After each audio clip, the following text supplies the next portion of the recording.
season, I feel like more than ever there have been so many injuries this year compared to previous seasons, and many clubs have been hit by injury crisis, and it's something which a lot of clubs have been talking about this season. So what I wanted to do was really have a look at the players that we've really missed out on seeing this year, and see how good a team I can build by using players who have only been injured this season. So the way I've sort of quantified the injuries is it needs to have been a long-term injury, and now how do I measure that? I'm gonna say, so there's been about, as of recording, 30 games played in the Premier League each team has played. So I'm gonna say, if you've not played half of the games this season, then that counts as a long-term injury. So if anybody has played over 15 games in the Premier League as of recording, then they are not eligible for this team. So only players who have played less than 15 Premier League games as of recording will be in this video. And I've also put cap is a maximum of 2 from each club, just because certain clubs have had major injury crises, like Newcastle, Chelsea, and I didn't want to just include like all of those players because that would just be boring. So it's a max of 2 from each club, and we're gonna see if we can build a really good 11. And this is essentially what we've unfortunately been robbed of this season, of seeing these players on a regular basis. So let's begin our team. In goal. So in goal, we have Nick Pope. Nick Pope is our goalkeeper. So goalkeeper's an interesting one because there's typically goalkeepers rarely ever get injured, and when they are injured, it's not really for extensive periods of time. And luckily, Nick Pope just about qualifies for this. He has played 14 appearances in the Premier League this season, so just about gets him there. So his injury, I believe, is a dislocated shoulder, which he got at around the start of December, and he's been out ever since. He'll be back actually fairly soon in April, so Newcastle will be lucky there. But yeah, Newcastle, I mean, they've been ravaged with injuries, probably more than any other team in the league. And Nick Pope, their starting goalkeeper. I mean, as I said, goalkeepers rarely get injured, and it just happens Newcastle's got injured. I think that kind of sums up their injury record this season. But spoiler alert, this is actually the only player from Newcastle which you might be surprised to see in this video. Now the main reason for this is because most of Newcastle's injuries have been like, the players have like played about 10 games, then got injured, and then maybe come back, played a couple more, and then got injured again. So a lot of their players have actually made over 15 Premier League appearances. It's just, of course, they've not all been like fit at the same time. It's like one person goes down, one person comes back, the other goes down, stuff like that. But Nick Pope is in there, and of course I had to get a Newcastle player in the team. And yeah, also another side note on him is England Euro shout. He definitely wants to come back soon, otherwise he might not be on that plane for the Euros, but we'll see. Right back. Fairly easy pick here. Somebody's always on the sidelines. Reece James of Chelsea. Yet another injury-plagued season for Reece James, who has played just 8 games in the Premier League this season. He started the season okay, and then got injured in like the second or third game with his hamstring. He then returned, and then in December did his hamstring yet again. Decided to go for surgery on the hamstring, which has pretty much ruled him out for most of the season now. I believe he's back in training right now, but we might see him make a couple appearances this season, but he's not really going to play too much. And yeah, very disappointing one for him, as he was named Chelsea captain this year. And I think this year has proved that he is definitely one of those players where he is injury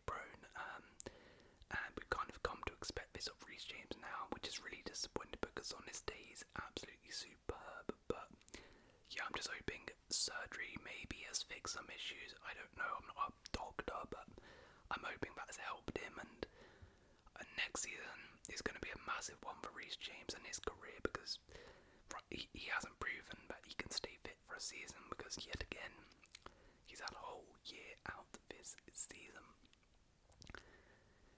Centre backs. So our first centre back is Joel Matip of Liverpool. Another team who have been absolutely ravaged by injuries. All three of these teams, no surprise that they've got our first three entries. Liverpool have been hit by a lot of injuries, but one of the more disappointing ones was Joel Matip, who has suffered an ACL injury in a game against Fulham. He played 10 games this season, started the first 10 games of the season, then got injured ACL versus Fulham around the start of December, and that's pretty much his season done. I highly doubt he'll be back to play any part of the rest of the season, and it's really disappointing for him because his contract is actually up in the summer, and will he get an extension coming off the back of an ACL injury? It's highly unlikely he will, so it does seem that unfortunately the last game he played for Liverpool was getting an ACL injury, and so that's really sad to see, but he has been a big miss for Liverpool because people do forget he was absolutely fantastic for Liverpool. Canadi has come in and been great, of course, but they would have loved to have Matip there at the back. And his partner at the back, is oh, there he is. Lisandro Martinez, the Butcher. Again, Man United, a team who have also been hit very hard by injuries this season. Lisandro Martinez, one of their best and most important players, especially for Ten Hag. Ten Hag absolutely loves him. Has been injured in a pretty stop-start season. He's only played 9 games this year, so he got injured right at the start of the season versus Brighton, then came back and played a few games, but then got injured again, got a knee injury, and I also believe very recently, I think he's either picked up another injury or there's been a setback with that, because he's been ruled out for another few weeks as well, so I'm not entirely sure if we're going to see him for the next in this season anymore, but that's very disappointing because last year he was one of their best players, very good centre back, and yeah, disappointing. United's defence has been pretty leaky at the back, and Martinez not being there has been a real big reason why. Okay, left back. We have Kieran Timber of Arsenal. So this was, unlike the others actually, this was our first player here who got injured like right at the start of the season, has only played one game. In fact, you can't even say he's played a game, he's not played a full 90 this year. Unfortunately, new signing.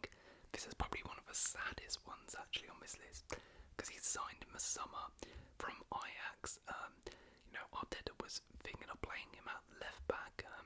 He was looking good in pre-season. On his debut, first game of the season, gets an ACL injury. Literally couldn't get any worse at all his debut, and he's been out ever since. Now I do actually believe very soon he will be back, but coming back from an ACL injury is very hard, and getting chucked into like a title race, I'm not sure he's going to play too many minutes, which is really disappointing for Timber. Obviously just signed, and getting an ACL injury on your first game, that is really sad, but Arsenal will be hoping, next season he'll be like a new signing basically, and ready to go. Okay, in the midfield, our DM is checked Gore for Crystal Palace. So checked Gore got injured in a game versus Luton in November. He did his Achilles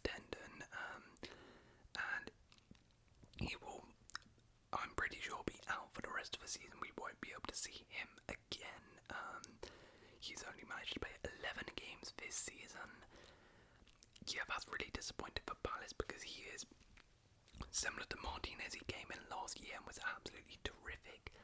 Became one of Palace's best and most important players. So good in that midfield for them. And, Palace's midfield has struggled ever since, really. Decore has been injured, and that's a massive loss for Palace.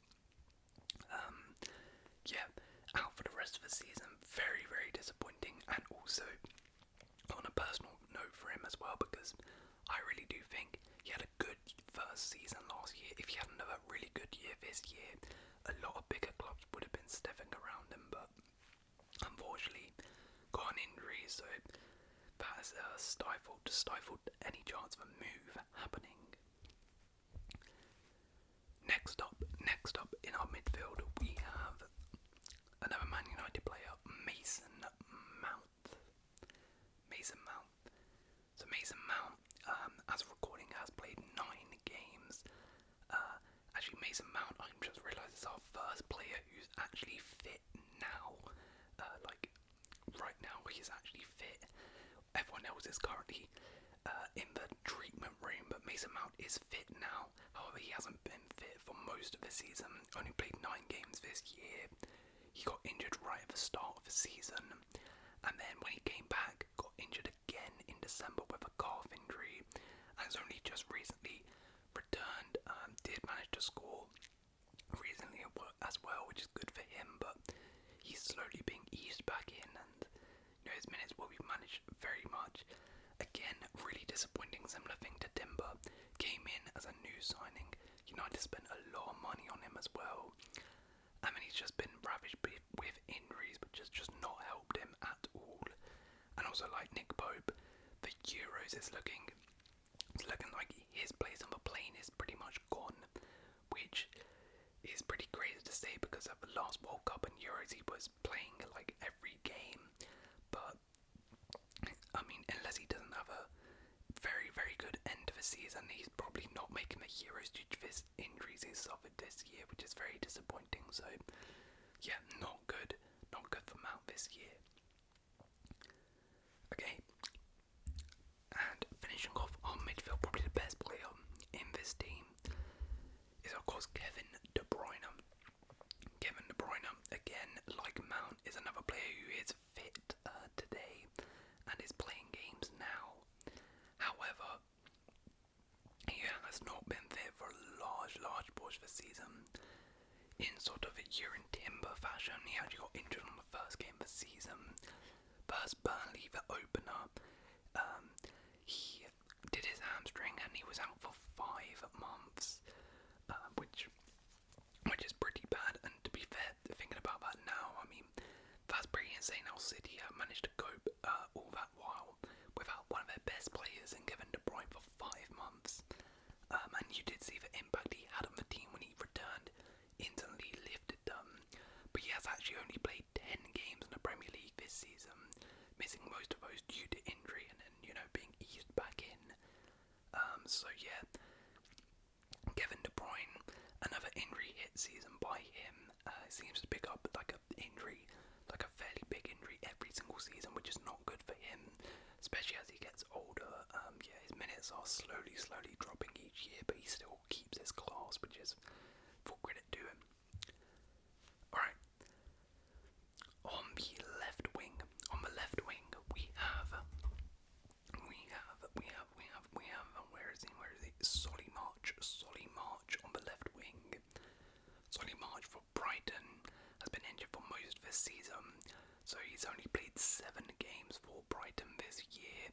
He got a knee injury back in October, and he has not played ever since. Now, to be fair, he is going to be back very soon for Brighton, or is at least expected to, so should play a couple more games for the rest of the season, which is going to be massive for Brighton because people forget, firstly, last season March under De Zerbi was incredible. He was absolutely superb, but also this season in those 7 games I think he got like 6 goals. He was on fire at the start of the season for Brighton. He got a hat-trick, I believe, against Wolves, potentially, I think it was, and then his season got scuppered by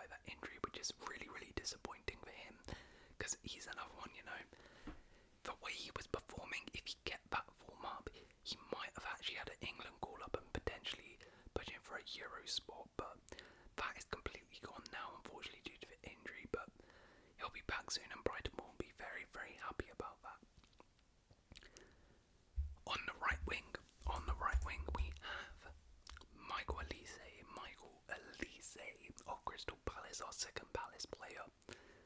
So, Michael Elise has played 11 Premier League games, so he was injured at the start of the season, missed the start of the season due to a hamstring injury, did come back, did pretty well, and he got a little knock on the hamstring again, and it was a pretty crazy moment, but he got a knock on the hamstring, was named on the bench versus Brighton, and then they were losing like really poorly. Roy Hodgson puts him on in the second half, and then like 5 minutes later he pulls his hamstring again because he was clearly not fit, and we haven't seen him since. So yeah, this was really bad, to be honest. His injury has been through poor management there, being rushed back, which is not good. But Elise, when he's on the pitch, is superb, and he has already shown it this season. In the limited minutes he's had, he's been really, really positive, really good, and yeah, Palace will be hoping he's back soon, which I think he is, to be fair, because he's going to be very, very crucial to them for the rest of the season. Okay, and up front, we have Christopher Nkunku. Christopher Nkunku is our striker. So Nkunku has played just 7 games of this season in the Premier League. So he got a knee injury in pre-season versus Borussia Dortmund, which was really disappointing because new signing, he was actually playing superb in pre-season. Poch was also kind of like building the team around him. You could really see he was one of the key players of a Poch system. Gets the injury in pre-season and completely ruined any plans for him and the season. And then he came back, was slowly being eased in, and was doing well in limited minutes, scoring goals here and there, but then got injured yet again. In typical Chelsea fashion this season, we have no idea how long this injury is or what this injury even is, but Pochettino recently said that he probably won't even play for the rest of the season, so yeah, that's super disappointing. Again, like Mount, like Timber, new signing first season and just been plagued by injuries, which is just so disappointing for him. Okay, so that's the starting 11, which is really, really strong. On the bench, we have Tyrone Mings. So he did his ACL in the 3rd game of the season, just like Kieran Timber actually. Yeah, very, very disappointing. Was one of the Villa leaders. Looked like he was going to be a key player for Villa this season. To be fair, Konsa and Torres have stepped up massively, but still, they would have loved to have Mings there, and would have been a great depth option for them. But ACL has ruined his season. I'm not sure if he'll be back. I'm assuming he's on a similar time frame to Timber, so he's probably back soon, but probably won't play too much this season, if anything. Next up on the bench, we have Aaron Hickey of Brentford. Aaron Hickey has had a hamstring injury, so he played the first 9 games of the season and then got a hamstring injury, which has ruled him out ever since. Not entirely sure what his return date is from injury, but that's really disappointing for Brentford, especially because the other fullback, Rico Henry, has also picked up a long-term injury, so both sets of fullbacks out for Brentford has been really, really poor, and one of the contributing factors to them doing so bad. I'll be hoping him and Henry will be back very, very soon. On the bench then, as well, we have Thiago Alcantara for Liverpool, our second Liverpool player. Now, Liverpool was kind of a hard one actually to fit multiple players in, because it's kind of like Newcastle as well. A lot of their players have played 10-15 games and then got injured. So I could really only pick Matip and Thiago, but Thiago has been a massive miss, and Thiago has literally only played 1 game this season. I'm not entirely sure what happened. So he missed the first half of the season for a hip injury, then returned randomly in an Arsenal fixture, came off a bench for that, and then apparently is injured again. So yeah, I don't think we're going to see him in a Liverpool shirt again, because he's in the same situation as Matip, where his contract is expiring at the end of the season. And I fully expect, Matip will probably think about it a bit more, but Thiago definitely, I don't think they're extending that contract, so I think Thiago has played his last game for Liverpool, unfortunately. We also have another Villa player on the bench, Emi Buendia. Just like Mings, another Villa player who did his ACL at the start of the season. He actually did it in pre-season, or actually I think it was in training, I believe, right at the start of the season, just before it began.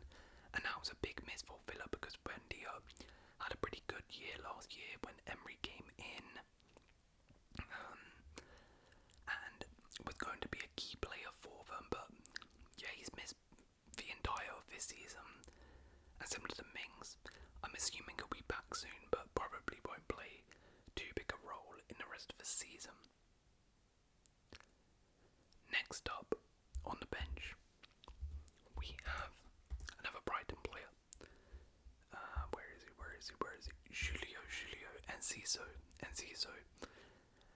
So Enciso, he started the first 5 games of the season, but then unfortunately tore his meniscus, and he has been ruled out ever since. Now he actually, similar to Solly Marsh, will be returning soon, I believe, which is going to be a positive for Brighton, but that's a big miss. And Ciso was, if you remember, at the end of last season, was absolutely on fire and was kind of like a breakout star. Looked really, really good, really promising. A lot of people were very hyped up about him going into this season, expecting big things from him. And I think this was going to be like a full breakout campaign for him, and he could have potentially got a big move if he had a great year here. But it's just not worked out like that due to injury, which has completely ruined his season. We also have on the bench Manor Solomon, another new signing for Spurs this time, our first Spurs player in this video. So, actually the exact same thing that happened to Enciso has happened to Solomon, weirdly. Solomon played 5 games this season and then tore his meniscus, and yeah, has been out ever since. I'm not entirely sure when he will be back, if he will be back. I believe his move to Spurs actually is like is it a loan, or is it like a free transfer or something? If it's a loan, I'm not sure if he's going to be back in a Spurs shirt next season due to that injury, but to be fair, he looked pretty good before the injury, but then yeah, that injury has just ruined him, unfortunately, and also forced them to get Timo Werner in the window in January. Okay, and finally, our last player is another Brentford player in Kevin Schade, another Brentford player. Again, has only played 5 games this season, and then first Newcastle got a hip injury and has not played a game for Brentford since, which is very disappointing because at the same time, Ivan Toney was of course gone with his ban, and then Brian Mbeumo also picked up an injury later on, so all 3 of their attackers were gone through injury or suspension, which was massive for Brentford. And again, a large reason why Brentford are down there due to their injuries. But when Kevin Schade is fit, he's a very good player, and he is back soon, which is going to be absolutely huge for Brentford because they definitely need him in the run-in for relegation.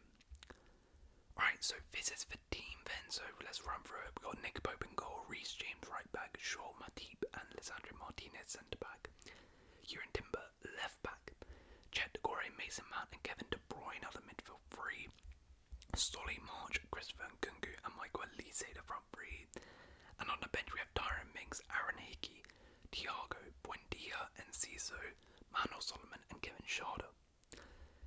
Now where would this team finish? I actually think this is a banging team. I think this team